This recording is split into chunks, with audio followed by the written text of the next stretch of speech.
Theory लिखते हैं और पहले इसका एक एग्जाम्पल चेक करते हैं।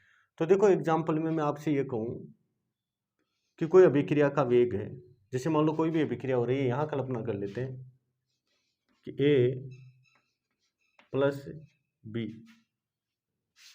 यानी N1A प्लस N2B उत्पादीय कोई अभिक्रिया थी। तो द्रव्यानुपाती क्रिया नियम अनुसार इस अभिक्रिया को वेग के पदों में कैसे लिखा जा सकता है? इसको ऐसे लिखा जा सकता है कि ये गुणांक होते हैं वो किस में चले जाते हैं, सांद्रता की घातों में चले जाते हैं। तो R समानुपात में रहेगा A की सांद्रता की घात N1 इंटू B की सांद्रता की घात N2। द्रव्यानुपाती क्रिया नियम के अनुसार ऐसा हो जाता है। ठीक है, ये पीछे पढ़ लिया द्रव्यानुपाती क्रिया नियम क्या होता है। तो R इज इक्वल टू के A की घात N1 और B की घात N2 में इसको लिखा जा सकता है। ठीक है ना। तो अगर मैं मान लूं कि इसे लिखा हुआ है कहीं R इज इक्वल टू कोई समीकरण दे रखी है A की घात के R इज इक्वल टू के A की घात N1 यानी A की सांद्रता की घात N1 और B की सांद्रता की घात N2। ठीक है, तो ये देखो क्या लग रहा है आपको, एक सूत्र लिख रहा है या आपको क्या लग रहा है, एक सूत्र। ठीक है, और ये क्या है, अभिक्रिया का वेग। ये अभिक्रिया का वेग है। ठीक है, ये दोनों क्या है, अभिकारक अणुओं की सांद्रता, अभिकारक अणुओं की सांद्रता। वहां देख लो, ये अभिकारक अणुओं की क्या है, सांद्रता ही है। और ये क्या है, सांद्रता के घातांक।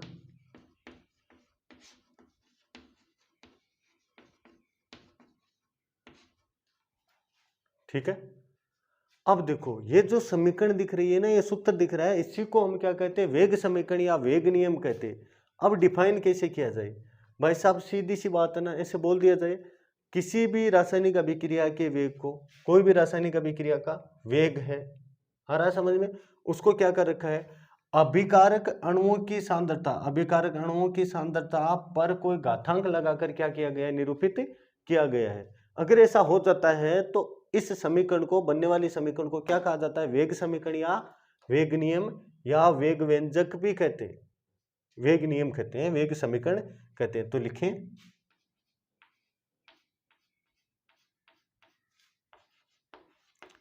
वेग नियम वह व्यंजक है, वेग नियम वह व्यंजक है, व्यंजक का मतलब सूत्र, व्यंजक का मतलब सूत्र। वेग नियम वह व्यंजक है, ये सूत्र है एक, जिसमें किसी रासायनिक अभिक्रिया के वेग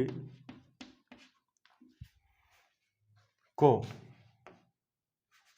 किसी रासायनिक अभिक्रिया के वेग को, इसको वेग को क्या करके लिख रखा है, अभिकारक अणुओं की सांद्रता पर कोई घात लगाकर निरूपित किया गया, को अभिकारक अणुओं की सांद्रता पर कोई घातांक लगाकर दर्शाया जाता है या निरूपित किया जाता है, एक ही बात है, दर्शाया जाता है। बस हो गया वेग नियम, इतना ही टॉपिक था कि वेग नियम वह व्यंजक है जिसमें किसी रासायनिक अभिक्रिया के वेग को क्या कर रखा है, अभिकारक अणुओं की सांद्रता पर क्या लगा के दिखा रखा है, कोई घात लगाकर दिखा रखा है। अब नोट करने वाली बात ये, नहीं तो आगे कोटि में दिक्कत होगी। ठीक है, आगे कोटि में दिक्कत होगी, क्योंकि आगे जाके देखो कोटि क्या होगी कि वेग समीकरण में अभिकारक अणुओं की सांद्रता पर जो घातें लगी हुई है ना, ये N1 और N2 इनका योग, मतलब N1 प्लस N2, इस अभिक्रिया के लिए N1 plus N2 is equal to अभिक्रिया की कोटि। बस हो गया, बड़ी आसान है केमिस्ट्री। बस आप पॉइंट से पॉइंट टच करवाते जाओ। थोड़ा सा इसके बारे में एक चीज लिख लेते हैं ताकि आगे थोड़ी सी क्लियरिटी मिले। बेटे ये जो चीज है ना, ये थ्योरेटिकल नहीं है, ये प्रायोगिक है, ये प्रयोगों द्वारा डिसाइड की गई है कि इनकी घातें n1 या n2 ही लगेगी। मतलब ये n1 और n2 की वैल्यू इन स्टोइकियोमेट्रिक गुणांकों के बराबर हो भी सकती है और नहीं भी। n1 और n2 की वैल्यू जो यहाँ अभिक्रिया में स्टोइकियोमेट्रिक गुणांक लगे हुए हैं ना, इनके बराबर हो भी सकती है और नहीं भी। कोई कहे क्यों नहीं हो सकती, तो भाई साहब इसलिए नहीं हो सकती कि ये चीज प्रैक्टिकली है, ये चीज क्या है, प्रायोगिक है। तो ये होना या नहीं होना प्रयोग के बाद में पता चलेगा। तो हम लिख लेंगे यहाँ लिख लेंगे कि जहां n1 व n2, या ऐसे लिख लेंगे, यह एक प्रायोगिक अवधारणा है।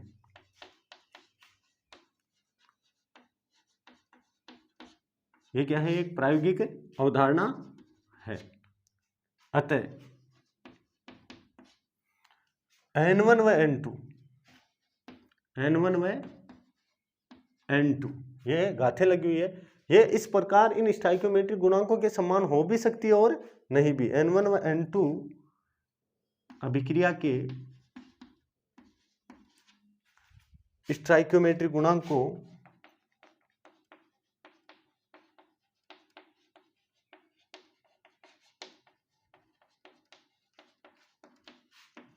के समान हो भी सकती है और नहीं भी। ये बात है, समान हो भी सकती है और नहीं भी।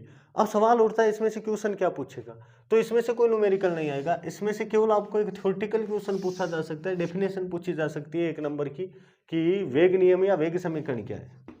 बस वेग नियम या वेग समीकरण क्या है, इससे ज्यादा इसमें से कोई क्वेश्चन नहीं पूछा जाता है। हाँ, अगर ये वेग समीकरण नहीं आती है तो हम अभिक्रिया की कोटि नहीं निकाल सकते हैं, तो ये अभिक्रिया की कोटि निकालने का एक बेस है। ठीक है, तो वेग नियम है वो इंपॉर्टेंट टॉपिक है वैसे, क्योंकि इसके बिना क्या नहीं निकलेगी, कोटि नहीं निकलेगी। लेकिन वेग नियम में से कोई ज्यादा बड़ा क्वेश्चन नहीं आएगा। वेग नियम या वेग समीकरण क्या है, इससे ज्यादा कोई क्वेश्चन नहीं पूछा जा सकता। उतार लो।